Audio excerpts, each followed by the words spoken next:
ಸ್ನೇಹಿತರೆ ನಮಸ್ಕಾರ. ಇದೇ ಮಾರ್ಚ್ 6ನೇ ತಾರೀಕು ಬಜೆಟ್ ಮಂಡನೆ ಆಗ್ತಾ ಇದ್ದು ಸಿಎಂ ಸಿದ್ದರಾಮಯ್ಯರವರು ಮತ್ತೆ ಒಂದು ದಾಖಲೆಯ ಬಜೆಟ್ ಅನ್ನ ಮಾಡ್ತಾ ಇದ್ದಾರೆ. ಹೌದು, ಇದುವರೆಗೂ 17ನೇ ಬಾರಿ ಈಗ ಬಜೆಟ್ ಮಂಡನೆ ಮಾಡ್ತಾ ಇದ್ದಾರೆ. ಹಾಗಾದ್ರೆ ಈ ಬಜೆಟ್ ಮಂಡನೆಯಲ್ಲಿ ಏನೇನು ಬೆಳವಣಿಗೆ ಆಗ್ತಾ ಇದೆ, ಅದರಲ್ಲಿ ಮುಖ್ಯವಾಗಿ ರೈತರಿಗೆ ಸಾಲ ಮನ್ನಾ ಆಗತ್ತೆ ಎನ್ನುವಂತಹ ಮಾಹಿತಿ ಕೂಡ ಸಿಗ್ತಾ ಇದ್ದು, ಯಾವ ಬ್ಯಾಂಕ್ ಅಕೌಂಟ್ಗಳನ್ನು ಹೊಂದಿರತಕ್ಕಂತಹ ರೈತರಿಗೆ, ಯಾವ ಬೆಳೆಗಳನ್ನು ಬೆಳೆದಿರತಕ್ಕಂತಹ ರೈತರಿಗೆ ಸಾಲ ಮನ್ನಾ ಆಗತ್ತೆ, ಅದನ್ನು ನಾವು ಮುಖ್ಯವಾಗಿ ತಿಳ್ಕೊಳ್ಳೋಣ. ಹಾಗಾದರೆ ರೈತರಿಗೋಸ್ಕರ ಈ ಬಜೆಟ್ನಲ್ಲಿ ಏನು ಮೀಸಲಿಡ್ತಾ ಇದೆ ರಾಜ್ಯ ಸರ್ಕಾರ? ಬರೀ ಈ ಗ್ಯಾರಂಟಿ ಯೋಜನೆಗಳನ್ನು ನಡೆಸೋದ್ರಲ್ಲಿ ಬಿಜಿ ಆಗತ್ತಾ, ಅಥವಾ ಗ್ಯಾರಂಟಿಯಲ್ಲಿ ರೈತರಿಗೆ ಏನಾದರೂ ಬಂಪರ್ ಗುಡ್ ನ್ಯೂಸ್ ಕೊಡುತ್ತಾ ಅಂತ ನಾವು ಕಾಯ್ದು ನೋಡಬೇಕಾಗಿದೆ. ಹಾಗಾದರೆ ಸದ್ಯಕ್ಕೆ ಇರತಕ್ಕಂತಹ ಇನ್ಫಾರ್ಮೇಷನ್ ಪ್ರಕಾರ ಸಾಲ ಮನ್ನಾ ಆಗತ್ತಾ ಅಥವಾ ಇಲ್ವಾ, ಆದರೆ ಎಷ್ಟರ ಮಟ್ಟಿಗೆ ಆಗುತ್ತೆ ಅದೆಲ್ಲವನ್ನು ಕೂಡ ನಾವು ಈ ಒಂದು ವಿಡಿಯೋದಲ್ಲಿ ನೋಡೋಣ. ಸೊ ಬ್ಯಾಂಕ್ ಅಕೌಂಟ್ಗಳು ಕೂಡ ನಿಮ್ಮದು ಎಲ್ಲೆಲ್ಲಿದೆ ಅದು ಕೂಡ ನೀವು ತಿಳ್ಕೊಳ್ಳೋದು ಬಹಳ ವಿಶೇಷವಾದಂಥದ್ದು. ಸೊ ಬಹಳ ಇಂಪಾರ್ಟೆಂಟ್ ಮಾಹಿತಿ. ರಾಜ್ಯದ ಎಲ್ಲ ರೈತರು ಕೂಡ ಈ ವಿಷಯವನ್ನು ಆದಷ್ಟು ಕೊನೆವರೆಗೂ ವಾಚ್ ಮಾಡಲಿಕ್ಕೆ ಪ್ರಯತ್ನ ಮಾಡಿ. ಸ್ನೇಹಿತರೆ, ನೀವಿನ್ನೂ ಸಬ್ಸ್ಕ್ರೈಬ್ ಮಾಡಿಲ್ಲ, ಹಾಗೆ ನೋಡ್ತಾ ಇದ್ರಿ, ಬೇಗನೆ ಸಬ್ಸ್ಕ್ರೈಬ್ ಮಾಡ್ಕೊಳ್ಳಿ.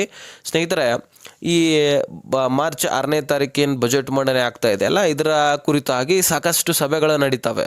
ಯಾಕಂದರೆ ಯಾವ ಒಂದು ಇಲಾಖೆಗೆ ಏನೇನು ಮೀಸಲಿಡಬೇಕು, ಯಾವ ಯೋಜನೆಗಳಿಗೆ ಎಷ್ಟು ದುಡ್ಡು ಕೊಡಬೇಕು, ಏನು ಅಭಿವೃದ್ಧಿ ಕಾರ್ಯಗಳಿಗೆ ಎಷ್ಟು ದುಡ್ಡು ಕೊಡಬೇಕು, ಈಗ ಬೆಳೆ ಹಾನಿ ಪರಿಹಾರ ಎಷ್ಟು ಕೊಡಬೇಕು, ಬರ ಹಾನಿ ಪರಿಹಾರ ಎಷ್ಟು ಕೊಡಬೇಕು, ಬೇಸಿಗೆ ಕಾಲದಲ್ಲಿ ಬರ ಬಿದ್ದರೆ ಅದಕ್ಕೆ ಎಷ್ಟು ದುಡ್ಡನ್ನು ಮೀಸಲಿಡಬೇಕು, ನಾವು ಇದರೆಲ್ಲದರ ಬಗ್ಗೆ ಚರ್ಚೆ ಆಗುತ್ತೆ.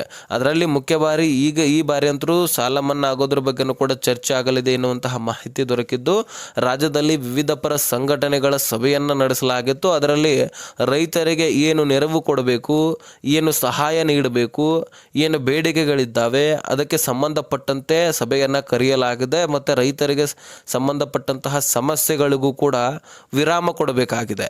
ಯಾಕಂದರೆ ರೈತರಿಗೆ ಬಹಳಷ್ಟು ಸಮಸ್ಯೆ ಉಂಟಾಗುತ್ತೆ. ಬೇಸಿಗೆ ಬಂದರೆ ನೀರು ಬರೋದಿಲ್ಲ, ಮಳೆಗಾಲ ಬಂದರೆ ನೀರು ಹೆಚ್ಚಾಗಿ ಬೆಳೆದಿರತಕ್ಕಂತಹ ಬೆಳೆಗಳು ನಾಶ ಆಗಿಬಿಡುತ್ತೆ. ಅದರಲ್ಲಿ ಸಣ್ಣ ಪುಟ್ಟ ರೈತರಂತರೂ ಸಾಲ ಸೂಲಗಳನ್ನು ಮಾಡಿಕೊಂಡು ಬೆಳೆಗಳನ್ನು ಬೆಳೆದಿರ್ತಾರೆ. ಆ ಬೆಳೆಗಳಿಗೆ ಫಲನೂ ಸಿಗೋದಿಲ್ಲ, ಈ ಕಡೆ ಸಾಲನೂ ಕೂಡ ಮುಟ್ಟೋದಿಲ್ಲ. ಹೀಗಾಗಿ ರೈತರು ಸಂಕಷ್ಟಕ್ಕೆ ಈಡಾಗಿ ಅದೇ ರೀತಿಯಾಗಿ ಸಾವಿಗೆ ಈಡಾಗಿ ಬಿಡ್ತಾರೆ. ಹೀಗಾಗಿ ಇದರ ಪ್ರಕರಣಗಳು ಬಹಳಷ್ಟು ಕಡೆ ನಾವು ನೋಡಿದ್ದೀವಿ. ಹಾಗಾಗಿ ಸ್ನೇಹಿತರೆ, ಈ ಸಾರಿ ಸಾಲ ಮನ್ನಾ ಆಗುವಂತಹ ಸಾಧ್ಯತೆಯೂ ಕೂಡ ಇದೆ. ಜೊತೆಗೆ ಕಬ್ಬು ಬೆಳೆಗಾರರಿಗೆ ಒಂದು ಸಲಹೆ ಸೂಚನೆಗಳನ್ನು ಕೂಡ ಕೊಡಲಿದ್ದೇವೆ ಎನ್ನುವಂತಹ ಮಾಹಿತಿ ಕೂಡ ಇಲ್ಲಿ ಸಿಕ್ಕಿದ್ದು. ಈ ಬಾರಿ ಬಜೆಟ್ನಲ್ಲಿ ರೈತರಿಗಂತೂ ಗುಡ್ ನ್ಯೂಸ್ ಸ್ನೇಹಿತರೆ. ಸೊ ಹಾಗಾದರೆ ಸಾಲ ಮನ್ನಾ ಆದರೆ 1 ಲಕ್ಷದವರೆಗೂ ಕೂಡ ಆಗತ್ತಾ?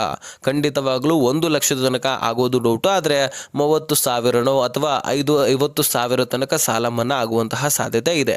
ಉದಾಹರಣೆಗೆ 1 ಲಕ್ಷ ರೂಪಾಯಿ ಸಾಲ ಇದ್ದರೆ 50,000 ತನಕ ಸರ್ಕಾರ ತೀರಿಸುತ್ತೆ, ಇನ್ನು ಉಳಿದಂತಹ 50,000 ನೀವು ತೀರಿಸಬೇಕು. ಇಷ್ಟು ಮಾತ್ರ ಅಂದಾಜು ನಾವು ಮಾಡಬಹುದು. ಹಾಗಾಗಿ ಯಾಕಂದರೆ ಈಗಾಗಲೇ ಸಾಕಷ್ಟು ಸಾರಿ, ಈಗ ಹೋದ ವರ್ಷದಲ್ಲಿ ಬರ ಹಾನಿ ಪರಿಹಾರವನ್ನು ಸರ್ಕಾರ ಕೊಟ್ಟಿದೆ, ಜೊತೆಗೆ ಈ ಬಾರಿ ಬೆಳೆ ಹಾನಿ ಪರಿಹಾರವನ್ನು ಕೂಡ ಕೊಟ್ಟಿದೆ. ಯಾಕಂದರೆ ಈ ಬಾರಿ ಹೋದ ವರ್ಷಕ್ಕಿಂತ 4ರಿಂದ 5% ಅಷ್ಟು ಹೆಚ್ಚಿನ ಮಳೆ ಆಗಿದೆ.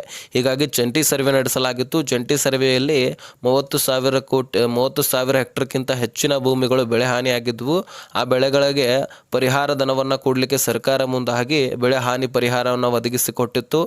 ಅದರಲ್ಲಿ ಈಗಾಗಲೇ ತಾಂತ್ರಿಕ ದೋಷದಿಂದನೂ ಕೂಡ ಸಾಕಷ್ಟು ಜನರಿಗೆ ದುಡ್ಡು ಜಮಾ ಆಗಿಲ್ಲ. ನೀವು ಗ್ರಾಮ ಲೆಕ್ಕಾಧಿಕಾರಿಗಳ ಹತ್ರ, ಅಂದರೆ ಗ್ರಾಮ ಪಂಚಾಯತಿಗೆ ಹೋಗಿ ಗ್ರಾಮ ಲೆಕ್ಕಾಧಿಕಾರಿಗಳ ಹತ್ರನೂ ಕೂಡ ಭೇಟಿ ಕೊಡಿ ಅಂತ ಸಾಕಷ್ಟು ಇನ್ಫಾರ್ಮೇಷನ್ ಕೂಡ ಬಂದಿತ್ತು. ಅದ್ರ ಬಗ್ಗೆ ನಾನು ತಿಳಿಸಿದ್ದೀನಿ.